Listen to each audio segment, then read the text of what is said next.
como estaba prometido, estamos aquí con María Eugenia Vidal. María Eugenia Capino, gracias por venir. No, gracias a ustedes por darnos la oportunidad también de frente al informe de la semana pasada, dar nuestra versión y discutirlo. A ver, déjame contarte algunas cosas que yo fui recopilando en las últimas semanas, además del informe. Acá, como recién decía en la presentación, hay una cantidad enorme de auditorías, algunas, la mayoría presentadas a fin de año pasado, algunas respecto del 2010, otras del 2009, otras la primera mitad del 2011. Y la verdad que vos lees eso y es pensando en un hospital es un infierno. Te digo algunas cosas, y son solamente algunas. Hospital Rivadavia, varios sectores con olor a gas por posibles pérdidas, sobreexigencia de la instalación eléctrica, sistema de instalaciones de drenaje de aguas pluviales obstruido generando filtraciones, sistema de instalaciones de bajadas cloacales y cajas de patio obstruidas y sin mantenimiento. Ahí estamos viendo en pantalla algunos de los puntos destacados de las auditorías. No hay pararrayos, instalación eléctrica en pésimas condiciones con cables expuestos. En el equipamiento no hay mantenimiento preventivo, solo se reparan en caso de desperfectos. No hay disponibilidad de anestesistas. Se organizan responsabilidades pero no hay nombramientos. En el Hospital Durán señalan problemas serios en terapia intensiva, tanto en personal como en... Bueno, está el tema de la terapia intensiva infantil. Hay algunas cosas que son realmente muy difíciles de entender. Por ejemplo, la maternidad Sardá. Es insuficiente, estamos hablando de la maternidad Sardá, ¿no? Equipamientos insuficientes y está desactualizado. Falta personal de enfermería. Horario de atención restringido en relación a la demanda. El edificio no se encuentra formalmente habilitado por el gobierno de la ciudad. El archivo de historias clínicas no posee detectores de incendios. El servicio de esterilización no cuenta con áreas diferenciales entre sucia y limpia. La sala de internación no responde a un sistema de internación conjunta. No hay servicio de higiene y seguridad ambiental. No hay renovación o adquisición de nuevos equipos de guardia, psicología, odontología, farmacia, esterilización, anatomía y anatomía patológica. El servicio de radiología no se encuentra habilitado. Estamos hablando de una maternidad. Y yo podría recorrer el Muñiz, el Durán, el Rivadavia, el Tobar García, el Álvarez. El Álvarez funciona al 30% de su capacidad. La guardia no cumple con los protocolos establecidos para la estructura funcional de la sala de urgencia. El departamento de cirugía se produjo la disminución del 50% de las camas de internación. Es una cantidad de datos tan abrumadora que vos agarrás y vos decís, no sé, parece como si fuera un país, no sé, para no ser despectivo, un país pobre de África, no la ciudad de Buenos Aires.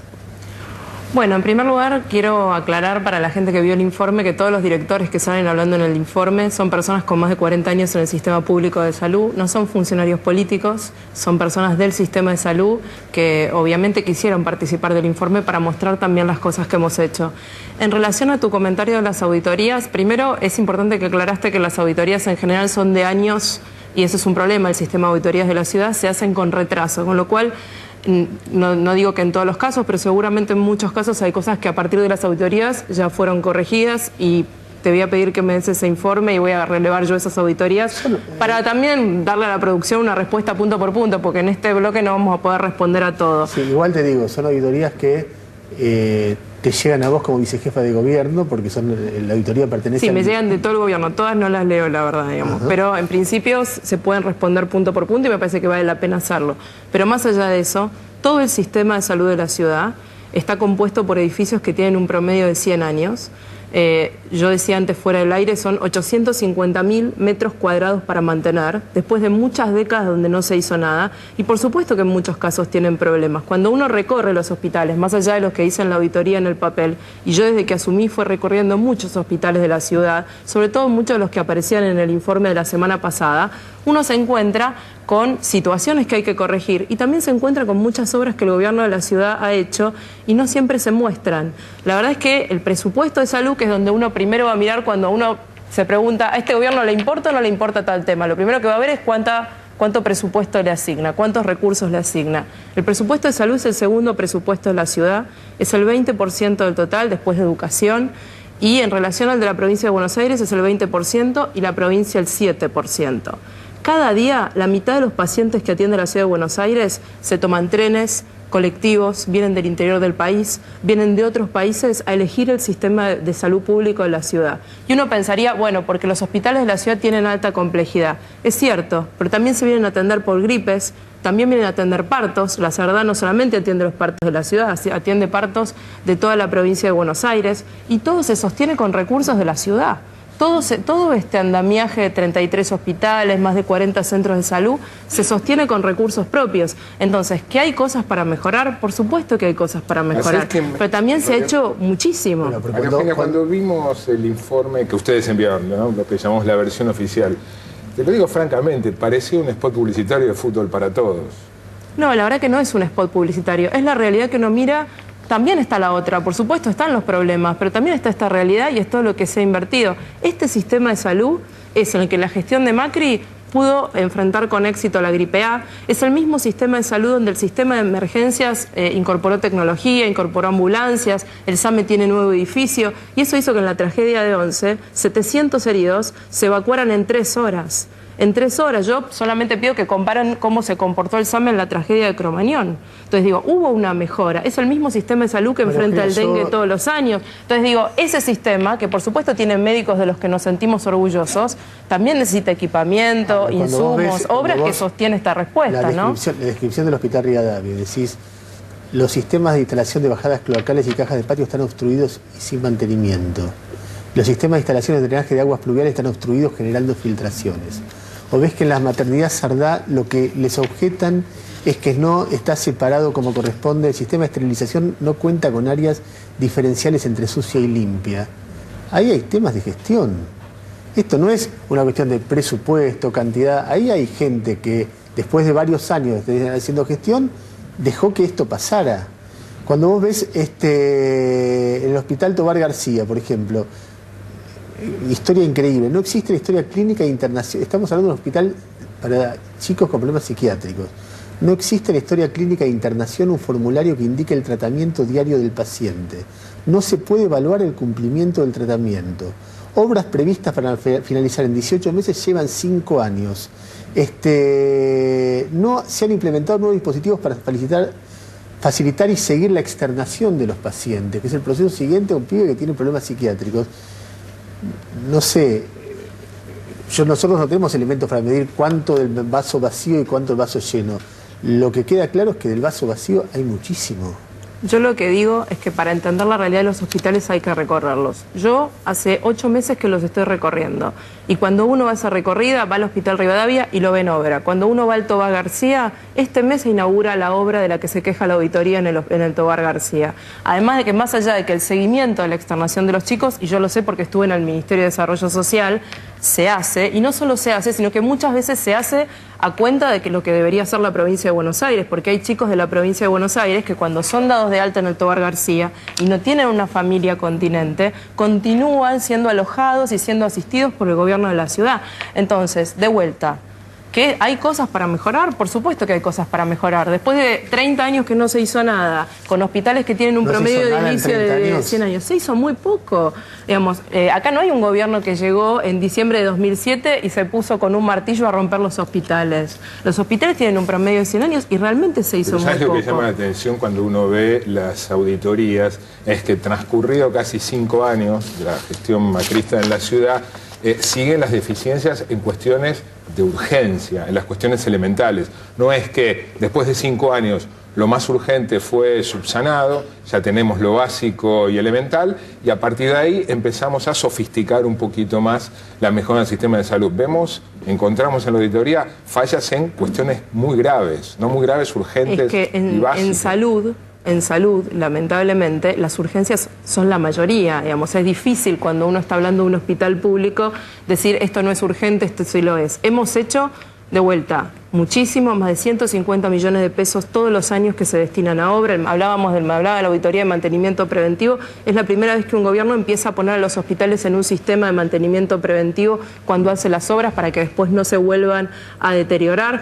Y la verdad que se ha hecho mucho, además de las obras que se mostraron en el spot, la primera etapa del Hospital de Lugano, un reclamo histórico de la Ciudad de Buenos Aires que nadie había hecho, los centros de salud nuevos. ¿Cuánto tiempo se hizo la primera etapa del Hospital de Lugano? En la primera etapa de gestión, en los primeros años de gestión. Y todavía queda la segunda etapa. ¿Y la segunda etapa, en cuánto tiempo planean hacerla? La segunda etapa se va a desarrollar en este periodo de gestión. Lo que pasa es que también hemos definido como prioridad en esta gestión mejorar lo que ya existe y terminar algunos pabellones que son críticos en los hospitales. Dentro del Hospital Muñiz, por ejemplo, se están haciendo, que el otro día se mencionaban, se están haciendo un pabellón pediátrico, se está poniendo a nuevo, y hay que hacer un pabellón específico para enfermedades infecciosas multiresistentes. Eso se va a empezar el año que viene. Bueno, y eso es más prioridad que iniciar la segunda etapa. Muñiz, particularmente, fue un informe que hizo Telenoche en enero de este año. Era impresionante. Bueno, pues es que es muy bueno que me preguntes lo del Muñiz, porque yo quiero aclarar esto. Va una cámara al Hospital Muñiz y muestra unos pabellones destruidos, una imagen de abandono terrible. Con elementos patológicos tirados. El Hospital Muñiz, con libros de quiero decir algo puntual de eso. Hay 25 pabellones en el Hospital Muñiz en 14 manzanas. Hay 6 pabellones que son esos que se mostraron con la cámara, que están cerrados desde hace 15 años. Hace 15 años que el Sistema Público de Salud decidió cerrarlos, no para hacer una obra nueva, decidió cerrarlos. ¿Por qué no se demolieron y se tiraron abajo? Porque son patrimonio histórico de la ciudad. Y estaban cercados con elementos de seguridad para que no fueran, justamente porque tienen riesgo de derrumbe. El resto de los pabellones, los 19 restantes, están funcionando o están en obra por parte del gobierno de la ciudad. Ese mismo hospital es el que ahora en el mes de septiembre va a recibir un tomógrafo por primera vez en su historia. De la misma manera que el Hospital Álvarez, que mostraban en el informe como el hospital del incendio, es en esta gestión que recibió una cámara gamma tomográfica para hacer medicina nuclear. Según la auditoría, que está firmada por los macristas, son auditores macristas, y de la oposición, según la auditoría, el Hospital Álvarez está funcionando en un 30% de su capacidad. Yo estuve recorriendo el Hospital Álvarez hace unos meses y no está, pero ni por casualidad, funcionando en un 30% de su capacidad. Hubo un edificio, de una serie de edificios que tiene el hospital, que tuvo un incendio, que tiene 2 plantas, que tenía la parte administrativa y la parte de guardia. La planta baja ya fue toda remodelada y la administración se está mudando. Hubo una demora en la mudanza porque pidieron equipamiento nuevo que se acaba de comprar, y en la planta alta la obra empieza en los próximos días. Los pabellones del Muñiz a los que hacías referencia son irrecuperables. En realidad, hasta tanto no se ponga en funcionamiento este pabellón multiresistente que vamos a hacer el año que viene, no se ponga en valor, que es lo que está en obra ahora y se termina antes de fin de año, el pabellón pediátrico, esas son las prioridades antes que abrir pabellones nuevos, poner en valor lo que ya tenemos funcionando, inclusive la sala de terapia que se mostraba en el video, que también está en obra. María Eugenia, el programa de atención comunitaria, que es uno de los temas más sensibles que toca el informe. Ahora le explico a la gente para que sepa. El programa de atención comunitaria es un programa que funciona hace varios años. En este caso los gobiernos anteriores sí hicieron algo, porque lo armaron o permitieron que se armara, y que tenía un concepto, es un programa que trabaja con chicos con problemas psiquiátricos graves que no tienen atención privada. Es decir, chicos abandonados que si no tienen algún tipo de contención, la vida de sus familias, de ellos, es muy dura. Es un programa que tiene reconocimiento de muchos sectores del mundo médico y del mundo de la salud, inclusive creo que tuyo cuando laborabas en la parte social del gobierno de la ciudad, y que su concepto básico era el de que los chicos no tienen que ser internados en lo posible, porque eso genera otro tipo de problemas, sino que tienen que ser contenidos mientras hacen su vida lo más parecido a la vida normal posible. Desde hace un año a esta parte empezó un proceso de hostigamiento por parte de la Dirección de Salud Mental del gobierno de la ciudad contra la gente que conducía esto, bajo el concepto de que tenían que funcionar en un hospital psiquiátrico, que era el Tobar García, que además tiene estos déficits que yo estoy mencionando, y pese a la resistencia de esta gente, los pusieron en el hospital del Tobar García, generaron el apartamiento, el alejamiento de la gente que era el alma de este proyecto, y una gran angustia sobre muchísimas familias. ¿Por qué hicieron eso? ¿Qué sentido tiene desarmar? Porque acá no es algo que no funcionaba y cuesta hacer funcionar. Acá es algo que reconocidamente, de manera reconocida, que funcionaba bien y con mucha sensibilidad. ¿Por qué lo hicieron?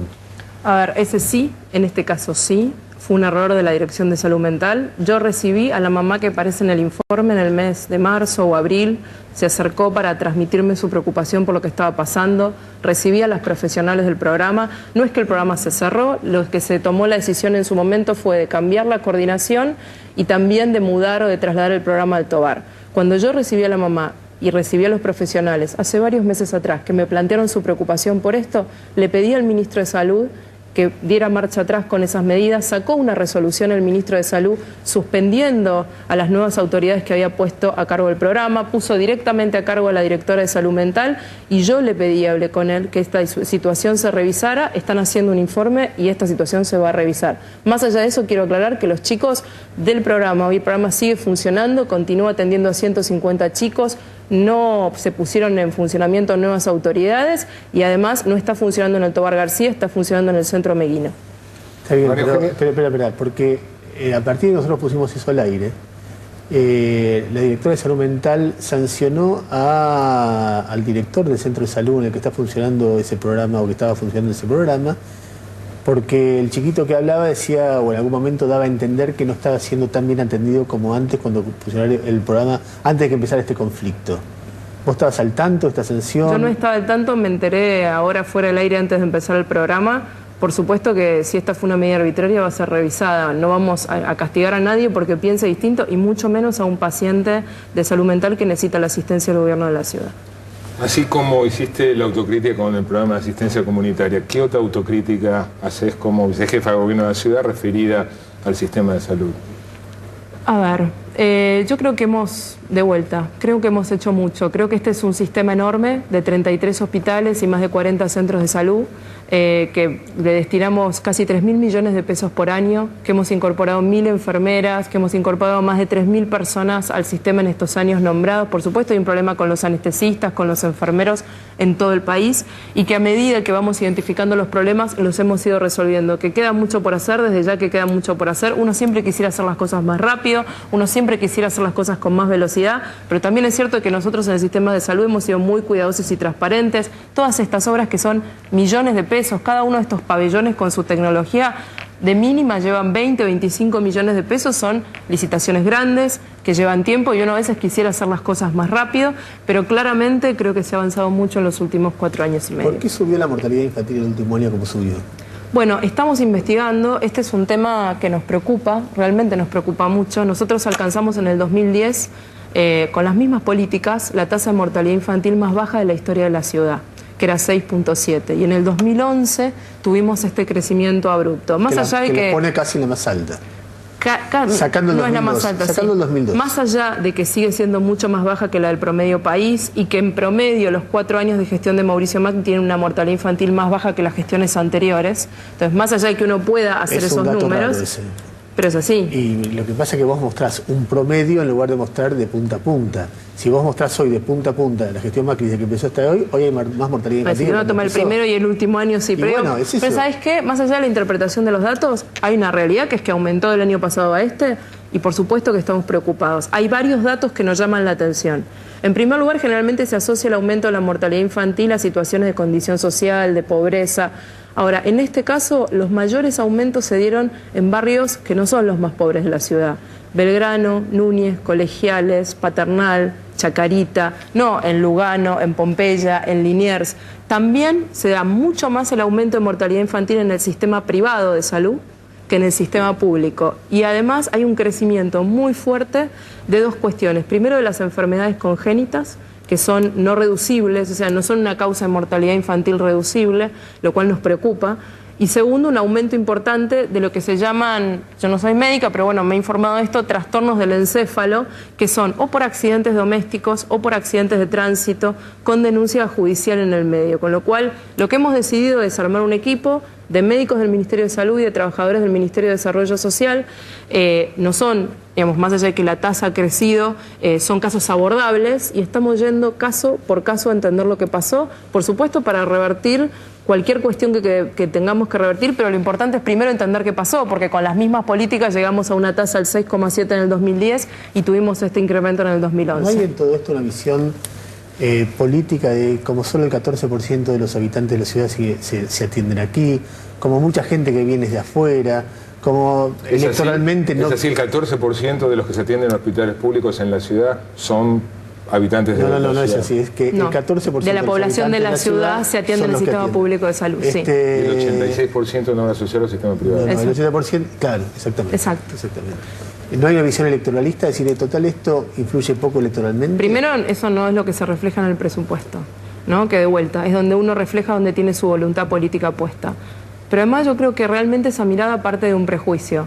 Hay un prejuicio, o se quiere instalar un prejuicio, de que el macrismo y que el PRO no tiene interés por lo público y no tiene interés por la salud pública. La verdad es que realmente es un prejuicio muy injusto, no solo por lo que hemos hecho, sino por de dónde venimos muchos de nosotros. Mi padre fue médico del sistema público muchos años. El Hospital Santoyani y el Argerich son hospitales que yo conozco, donde pasé Navidades y Años Nuevos compartiendo guardia por ellos. Cuando yo recorro esos hospitales, yo también soy parte del sistema. Entonces, cuando nosotros asignamos recursos y cuando nos comprometemos en la día a día con eso, realmente es la verdad. Sí, pero Mauricio no. No, no es así. No es así. La verdad que lo que expresa el presupuesto, la cantidad de nombramientos que hemos hecho, los más de 100 millones de equipamientos, a mí me gustaría que en algún momento, no que nos pregunten a nosotros que somos funcionarios políticos, que les pregunten a los jefes de servicio de los hospitales públicos de alta complejidad qué equipos, qué equipamiento han recibido este año. Más de 100 millones de pesos en equipos de hemodinamia, tomógrafos, cámaras gamma para hacer medicina nuclear, salas de rayos X, mesas de anestesia, como nunca en la ciudad se había comprado. Y de vuelta, no es una postura necia de que está todo bien, de que nuestra gestión en salud es un éxito. Ahora, me parece que así como se muestran las cosas malas, que por supuesto hay que corregir, también hay mucho bueno para mostrar. Eugenia, ¿crees que sería razonable, conveniente que los funcionarios públicos de la nación, en la nación, de la ciudad, en la ciudad, se atendieran o educaran a sus hijos en el sistema público? Yo creo ¿Pensás que serviría de algo? Me han hecho el mismo planteo, la misma pregunta con el tema de la educación pública. Yo realmente creo que si tuviera un problema de salud grave, que requiera alta complejidad, iría al Fernández absolutamente tranquila, solo para poner un ejemplo, ¿no? Y depende de las especialidades a muchos hospitales públicos de la ciudad. Pero más allá de eso, en realidad a mí no me gusta nada que tenga que ver con la restricción de la libertad individual. Yo creo que uno, en materia de salud y en materia de educación, si puede elegir, tiene que poder elegir lo que quiera hacer. Y la escuela donde quiera mandar a sus hijos, el hospital donde quiera atenderse, y el Estado tiene que garantizar un buen sistema de calidad de educación y de salud para todos.